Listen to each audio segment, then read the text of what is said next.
Hey friends, and welcome back to the Call It Collective. I'm Jennifer Eddings, the heart behind the entire movement. The Call It Collective is designed to be a place that is safe for healthcare workers and honestly just all of humanity to come and tell the real, the raw, and the honest. Today I'm super excited to have Janna with me. Janna is a CVICU nurse. She went into nursing immediately out of high school, which is horribly commendable. I definitely didn't have the maturity at that point in my life to do that. And she worked herself all the way from med surg to critical care. Janna's also had a couple of things that happened within her own life that have caused a lot of setbacks and I'm sure a tremendous amount of pain. And what I think is more beautiful than anything is that she has turned all of that pain into her own purpose, which is to help other healthcare professionals, other nurses, really try to find their light when they feel like it's starting to dim. So I really don't need to introduce you because you are a wealth of experience and knowledge and success all on your own. Thank you. I appreciate that. You're so welcome. And I'm so thankful that you're here. It's an honor. I appreciate that. I would love for you just to kind of start by telling our audience, I make the same joke every time because I think I'm really funny, all two of them that are going to watch. Just tell them about you and how you got to Florida and how your whole nursing even started. Yeah, absolutely. So my name is Janna Holterman. As she already said, I'm a CVICU nurse.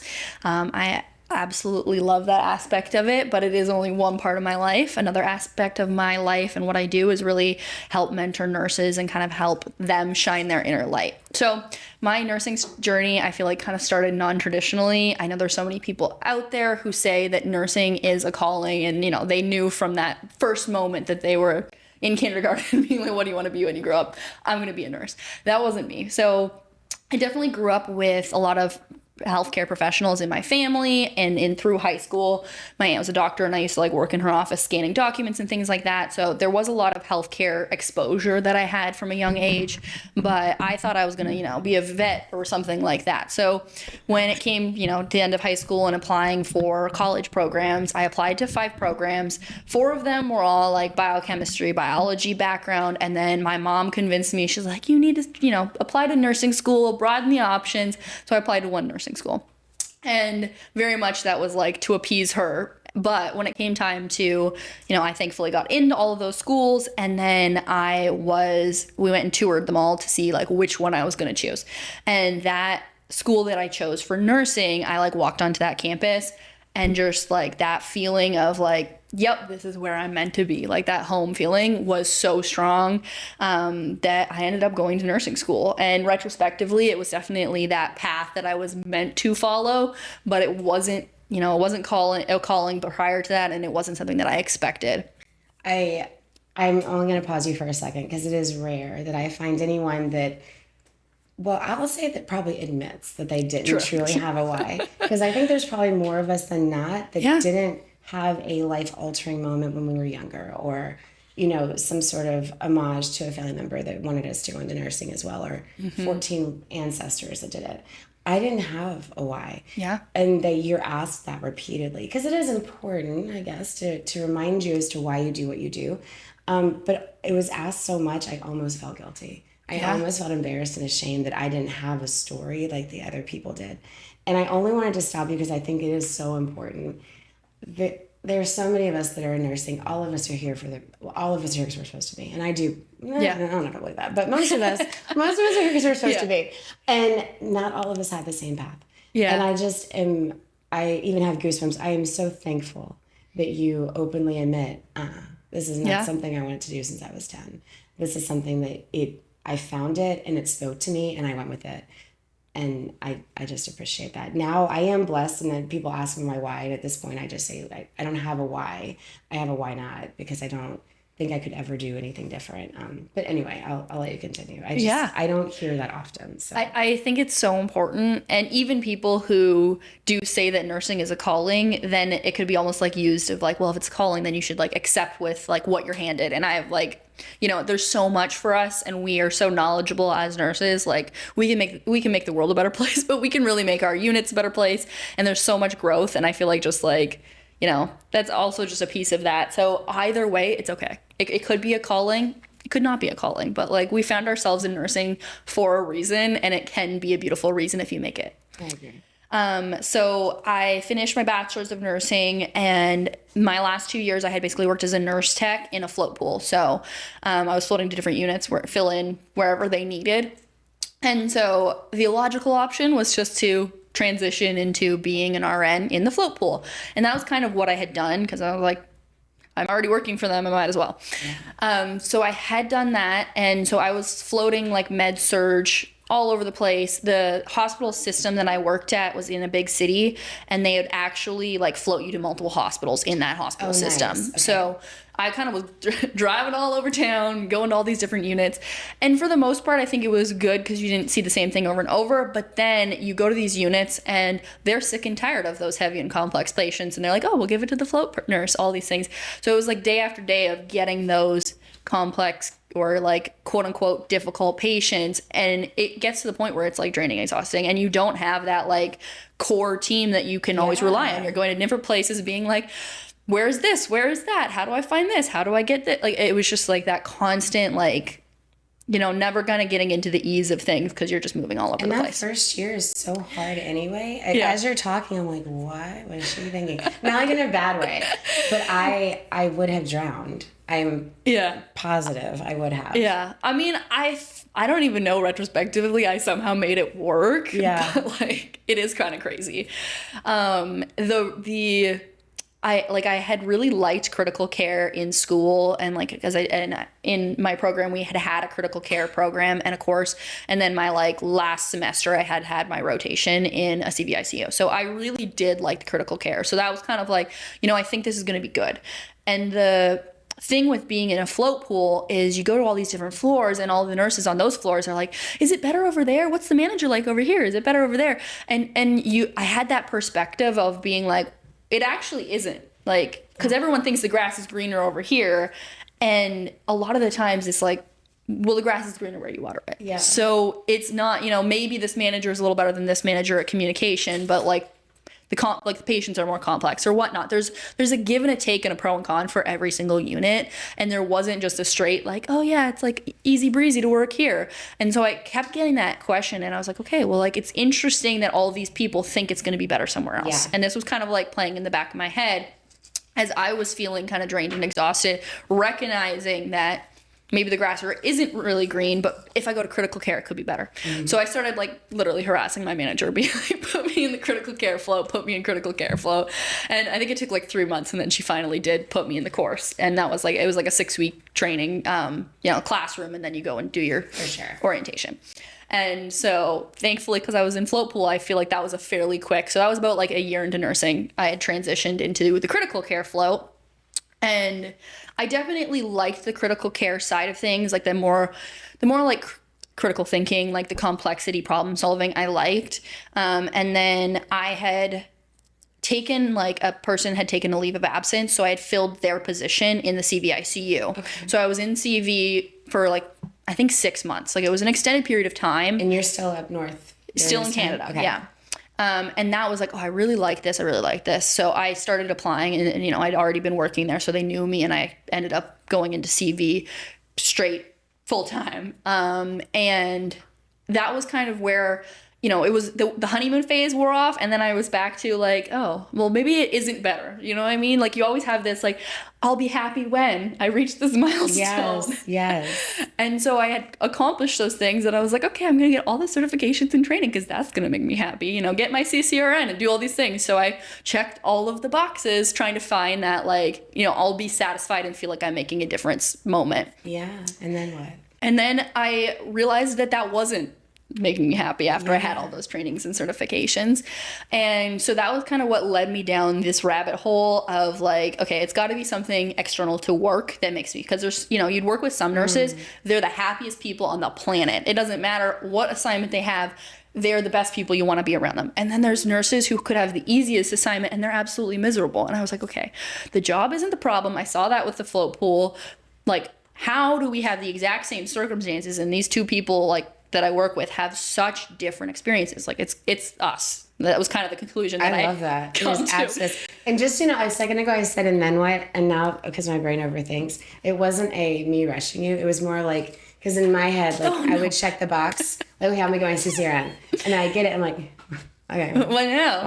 Well, now because I don't know what I'm doing now. So anyway, I just want to make sure you knew that. Okay. Yeah, no, Sorry, it's go all ahead. good. Sorry, I'm an overthinker. You're totally overthinking that. It's all good. I understand. I'm an overthinker too. I love that you said that. You're right. I'm an overthinker too. Okay, so good. Don't worry. Okay, good. But so it was just kind of that like natural realization, and I feel like I've been an introspective person my whole life of just like, I wonder why. Like, why is it like that? Why did that happen? And I had actually taken a bunch of like psych course in brain and behavior in college because those are like all my electives were psychology because I had already had that kind of like I'm interested in this, but hadn't really gone beyond that. And so I started kind of going down these rabbit holes of like listening to people's podcasts and things. And this concept of like life coaching kept coming up. And at that time I was like, I don't even know what a life coach is. Like, right. Yeah. I don't know. But it kept coming up and I'm like, okay, well maybe this is a thing. Like it's a sign. Like I keep seeing all these podcasts and books, life coaches, life coaches, life coaches. So I had actually like Googled life coach. And then there was one that was like close to me, lived, you know, like a neighborhood away. So I called this lady up. Like, I don't even know. I don't like calling people. So like the fact that I called this woman was like pretty extreme for me. Like I called this lady up. Literally her name was Linda. So like, listen, Linda. Oh, that's fantastic. That's fantastic. And I'm like, you know, I don't know. Like I feel like I need something. And she was like, oh yeah. Like we literally talked for like an hour and I started working with her. And I think that was just like opening this door to my own potential of like how much capacity I had to control my own life. Yeah. And I think that like really never sunk in before. Like it was just, you know, go through life and you get a B. Why wasn't it an A? Like it was just the going through the motions of I'll be happy when, and then, you know, you start in this career that you're like, okay, I'm at the point that I was like 21 when I was an RN.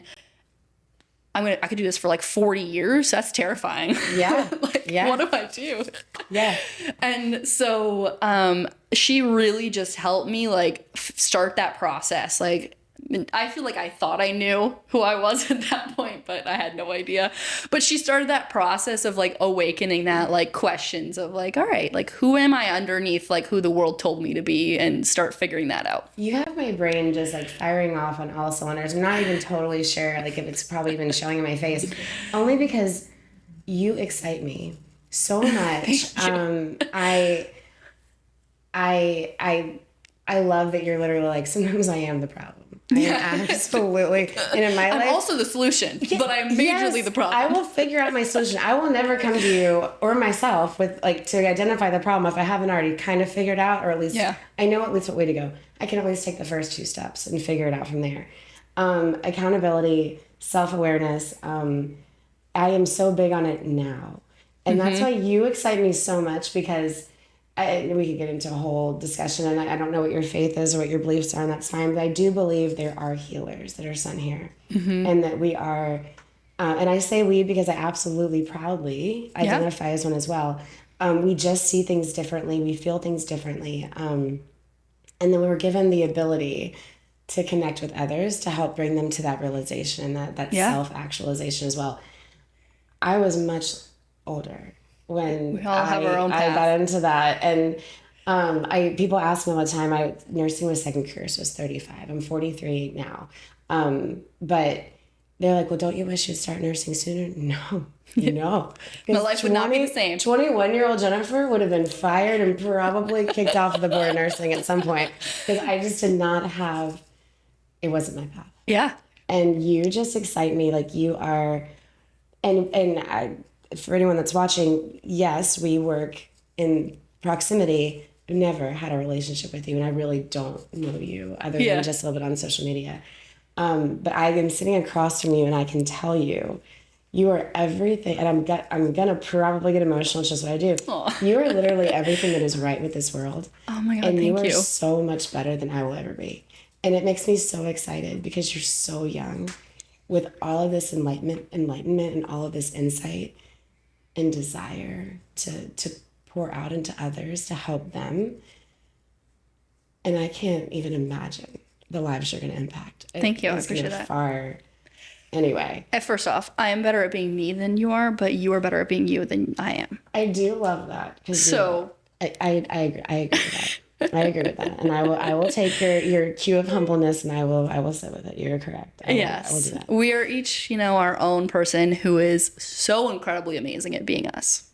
I love that. The problem is when we try to be somebody else. It's so much the problem. And like people are like, they'll like, someone will say I'm fake. Like, do you think I choose to act like this? do you see me? I'm a lot. Like I wouldn't choose this in a normal life. Like I just wouldn't. But I certainly have a great time with what I know that I'm given. So yeah, absolutely. That's what matters. So are we still in Canada? Okay. Yes. Okay. All right. No. Okay. I'm sorry. So, well, I guess during this whole time, I had like been dating a boy from like second year of college all the way through. We had gotten engaged, and then 2020 hit. Ooh. So we were supposed to get married May 30th of 2020. Of course, everything shut down, wedding venue canceled, all these things. Our honeymoon cruise obviously did not happen. Yeah. And so we actually did get married in my parents' backyard. We had like a little ceremony, his parents, my parents, like just the family kind of thing. And it was a beautiful backyard wedding. Like we had actually had flowers through Costco and we canceled them, but they still delivered them. Oh, so we had like Amen. a full venue. Yeah. Yeah, it was definitely divine intervention. I love that. It was beautiful. So that had happened. And then that was kind of where, perfect kind of romance happened and life was like I was figuring out myself. I had kind of gone down this life coaching rabbit hole, was kind of figuring that out for myself. COVID hit, and I feel like the beginning of COVID, which was so unknown as a nurse especially, like I feel like I was like able to do what I needed to do, like to handle the chaos and everything that was happening with the tools that I'd had. But I got married, and then we went to Niagara Falls for like our honeymoon because that was what we could do at that time. That was what was available. That's fair. Yeah. And so Nature. it was beautiful. There was like barely anybody there. Who was never going to see Niagara fantastic. Falls. Never going to see it like that again. It was just like, Amen. That's right. Yeah. That's right. So I think on our honeymoon he had like gotten COVID, and so I had tested positive, so I couldn't go back to work. But I never really got symptomatic. He got so incredibly sick, like didn't need to be hospitalized, like his oxygenation was fine, but like just like exhaustion, like sleeping 16-hour day, all the GI upsets, and he was having a lot of like neurological symptoms. Like he would get these like almost like migraines and a lot of like shooting nerve pain and things like that. And he had taken like honestly months to like fully recover, and he never truly recovered. He was still having the nerve symptoms and the neurological things. He went and had CTs, MRIs. Nobody could figure out anything that was like specifically wrong, but his mental health just plummeted. He had like severe anxiety, paranoia, and it went to the point where he could, I guess, like go back to work. He was finishing his master's degree. So he finished his master's degree, and he had wanted to do his PhD. So that was kind of actually how we ended up coming to Florida. Okay.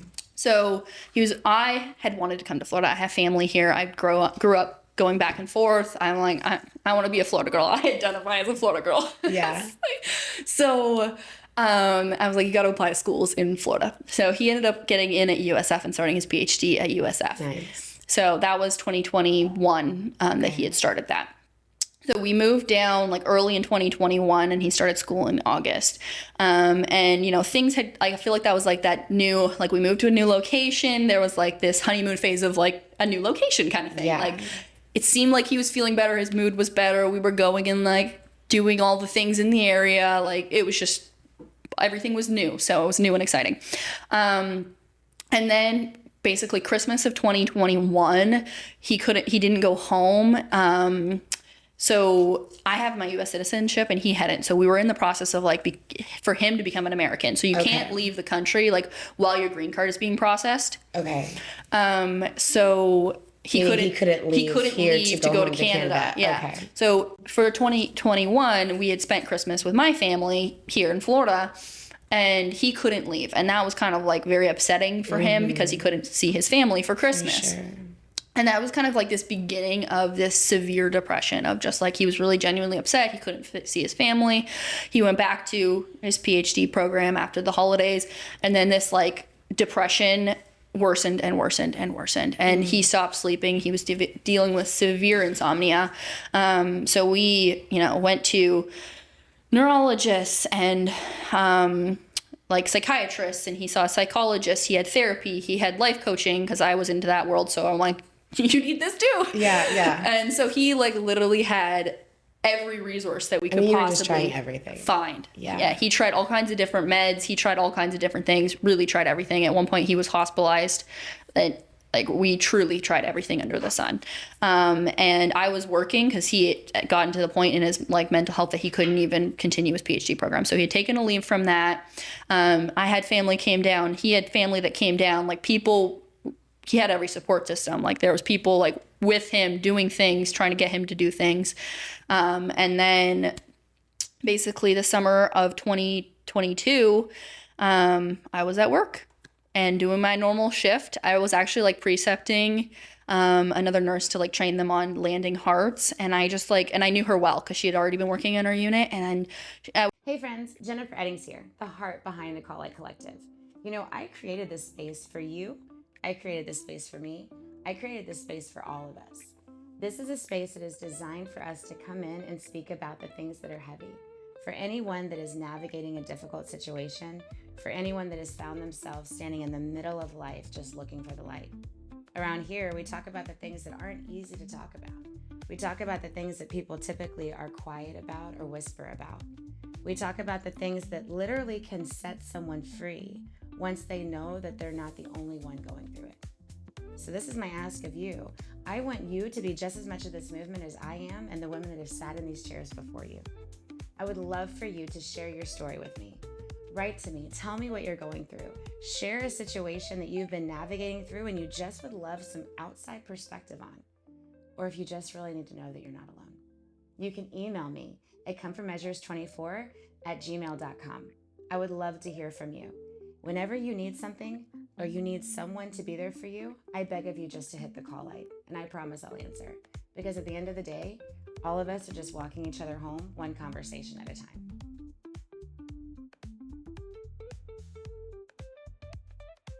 was like, there's just something off. Like, I don't know what it is. Like, there's just something off. And like, I'm trying to teach her and explain things. And I was just like mentally not present. And I was like, I don't know. I'm sorry. Like, I'm just having a day. Like, I don't know why. And then it got to like 2-3 p.m. in the afternoon. And I was like, there's something wrong. Like, I had this like horrible sense of like dread, and I had no logical explanation. And so I'd actually like gotten to the point where it's like, there's got to be something wrong with him. And I'm like texting him and calling him, and he's not answering. And I had actually called the neighbor because we both had like dogs and we walked them together. So I was like, can you go knock on the door, see if he answers? And she went and knocked on the door. Nobody answered. The dog barked. No response. So I was like literally like freaking out. Like went up to our charge nurse and I was like, I have to leave. And she's like, what's wrong? And I'm like, I don't know, but I have to leave. Like, drop everything, like ran out the door. Like, I'm already like bawling because I know something is wrong. And so I got home and he had ended up taking his own life in our house. And being a nurse, like my nurse mode kicked on, and it had been hours, but like I started doing CPR on him, like called 911. They had to like come and like pull me off of him because I was like, I can't be the one. Like, I know he's gone, but I can't be the one that says it. Like, and so that was the, worst moment of my life, of course. And that was, I feel like, that was 2022. Yeah. I feel like I laugh because I'm like, I don't know what else to, like, emotional reaction. Because I was like, completely get it. Like, I know why we do what we do. It's not often that I don't have anything I can say. I don't think there is anything to say with that. Yeah. And I am so sorry. Thank you. Yeah, I appreciate that. I definitely feel like initially there's that level of, what could I have done differently? And I truly felt that I had done everything in my possible capacity. And I think that like at least helped a little bit of like knowing like every option was tried. There was nothing that like no stone left unturned kind of situation. And I do think that at least removed the guilt of it. And I have like amazing family and friends that kind of help me. And one of my best friends also does a lot of like life coaching style things. So she's like, you need to get a therapist right now. Like right now. Yeah, like yesterday. Right now. And so I was like not in the mental capacity to figure that out. So she had actually like researched and found EMDR therapist. And so that was what I had started doing, because I had done talk therapy prior just to try it, see if it worked. And I never really felt like it was deep enough to actually like get to the root of the issue. I'm like, I know how to go for a walk and meditate. Like, thank you. That's not what I need. Like, I need to heal this, like, I can pet a dog. I got it. Yeah. I got it. So I need something a little bit more than that. And especially with that. And so that kind of therapy was very transformational and extremely helpful. And it's really designed for people with PTSD. But it basically like helps your brain process the information by like moving it to like the right side, left side. So there's different ways that they do it. So you can do it with like visualized, like watching. There's like a little dot that goes. Like new to me. Like I'm it's literally so cool. learning right now. It's so cool. If I look blank, that's because I'm intaking information. All good. So so basically like there's different methods that they could use this kind of therapy. So you can either watch like a dot move, you can do sound. So like sound goes from like right ear to left ear. So it works best if you have headphones on, or you like hold a little device that like vibrates from right to left hand. And the whole process is like to send signals from right side of the body to left side of the body and back and forth. And that actually like as you experience the event, like helps your brain process the emotions and move through it, and actually like allow you to move beyond it. Because it was like anytime anything, like I would just be like, I would say his name and I would just like, I can't even function. For sure. And so going through that really like helped me. And I mean, now it's been 3 years, but like that process really just allowed me to even like function, go back to living a life, but then also like process all that thing, like all the things that had happened and everything. And I'm very grateful for that. Even like hearing you say it's been 3 years, the concept of time is just so lost to me right now, because it seems like that's just not that long ago. Yeah. Like even when you're talking about 2022, I'm like, this poor baby. Yeah. I mean, I don't even, but then I'm sure I can't even imagine the amount of lifetimes you've lived. I really feel like I've like, yeah.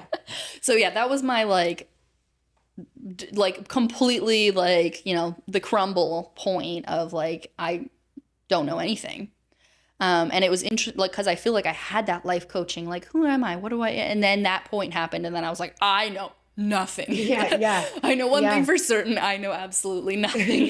that's the only thing I'm positive about. Yeah. You know, I think, and earlier you and you have said CVICU, and because I do know that you're an ECMO specialist, and I do know the facility that you work at and the acuity level, and it being a very in-demand facility, and the work is hard. Yeah. So, and of course my brain just has so many questions for you, and I'm not going to be able to ask them all. But how do you get back how do you go back? And because what I'm thinking, and I love that you said that you knew you did everything you possibly could have fucking done. Yeah. Because the guilt, I can only imagine if you had not been able to come to that resolve.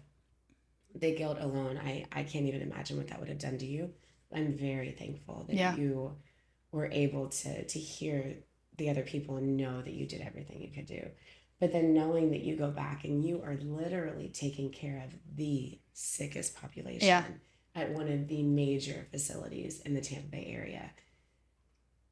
And you're pouring yourself day in and day out for these people.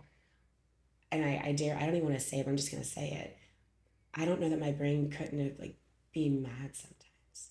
Like I'm able to take care, I'm saving you, but I wasn't given that chance to do that here. And I'm sorry if that's uncomfortable. No, I feel like it is definitely very important. And I feel like that just kind of reminded me of like, I had said that I was kind of burnt out when I had started. Yeah. And then the burnout that I had experienced, like for that 8-9 months where he was depressed and like at home, and I was like the full, like I was making the money, I was taking care of all my patients at work and then coming home and taking care of him. Yeah. That was true burnout. Like that was like, I'd never experienced burnout in my life, because there's just, you sacrifice your well-being at that point, because you have nothing left to give. You have no capacity mentally, emotionally, physically, because you're literally pouring into somebody and then pouring into somebody. Like, it's just like that ongoing thing. And so his passing had happened, and then I had done the therapy, and that was kind of where I'd redefined who I was again, because I thought I had figured it out and I didn't figure it out. And that was really like, okay, who am I behind all these labels? Like, behind the nurse, behind the wife, behind like all of these things, like, what am I meant for? And I have very gradually over these 3 years, like, figured that answer out, and it's gotten a little more clear and gotten a little more clear. And I do think that there was a level of resentment with the nursing thing, and especially if I had like a young patient or something like that. Like, I've definitely had those patients that were, you know, overdoses or things that like they had attempted to take their own life and been like, I mean, this could have been him. Yeah. But then again, there's also those patients that their families can't let go of them, and it's beyond their time.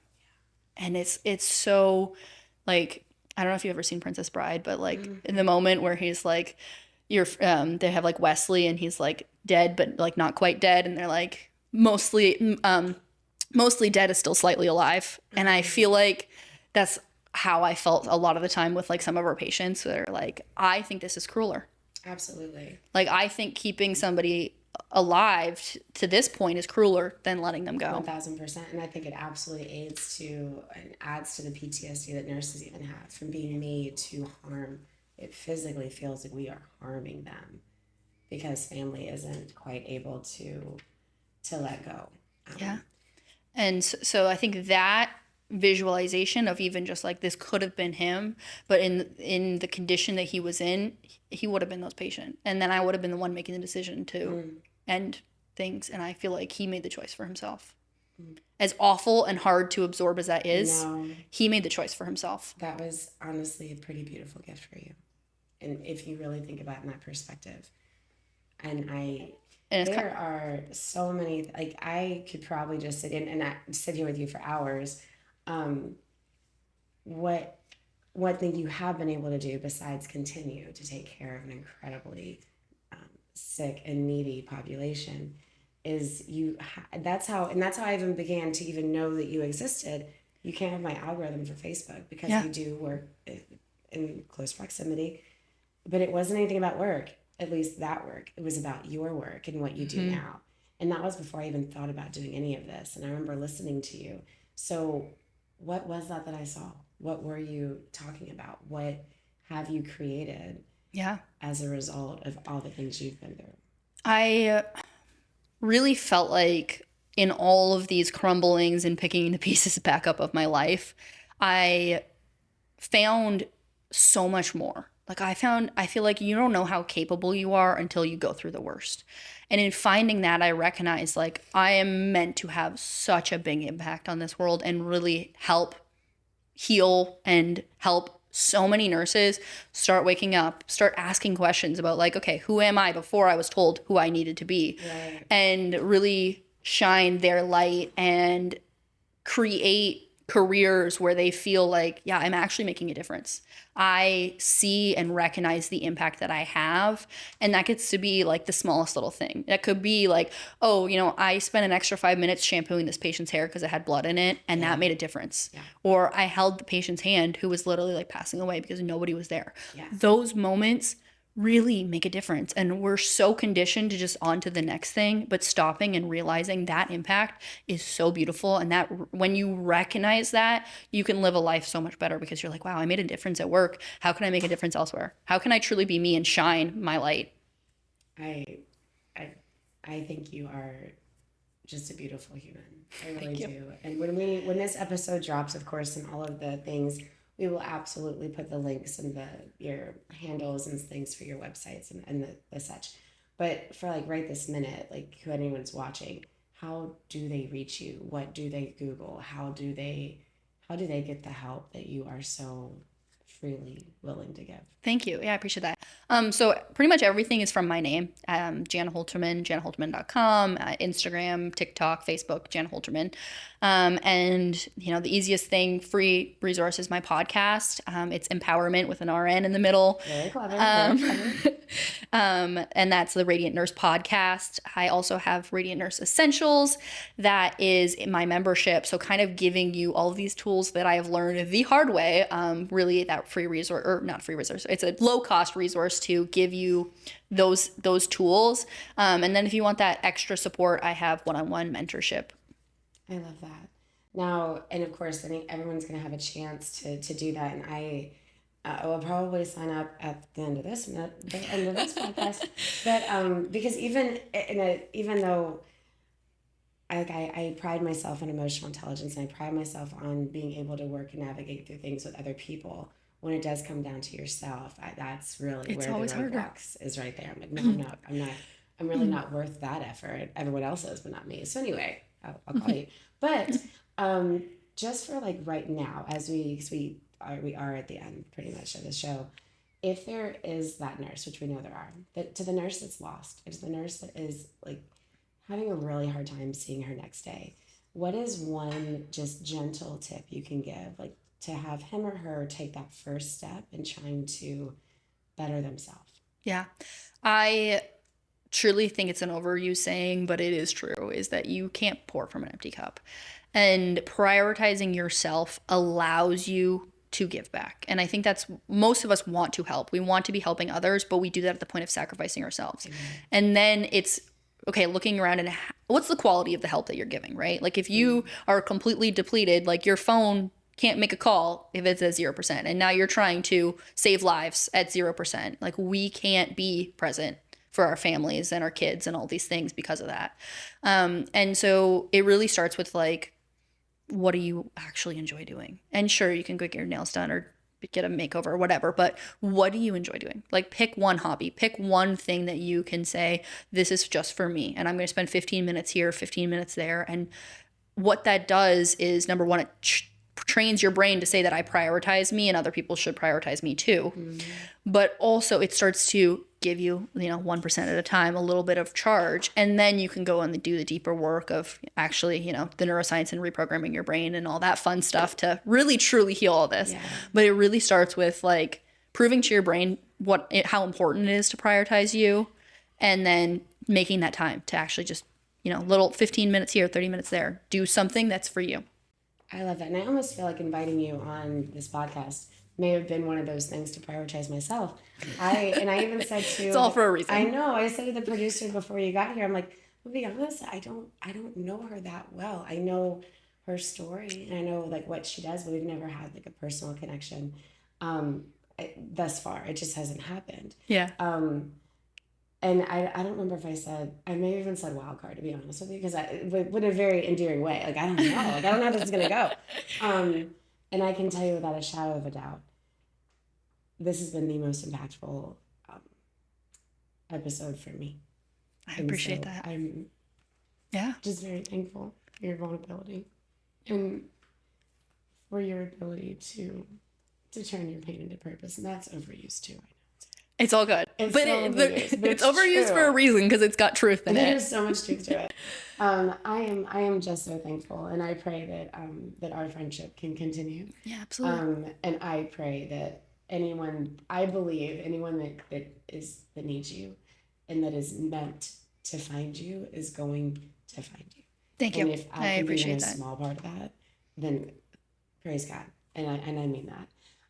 This has been a very quick 45 minutes. At this point, I know we have to wrap up. I don't have anything like poetic to say at this point. I'm just sitting in a deep, deep seat of gratitude for you and Thank you for your experience and for sharing it with me. So until next time, all my love, all my light, this is the calling.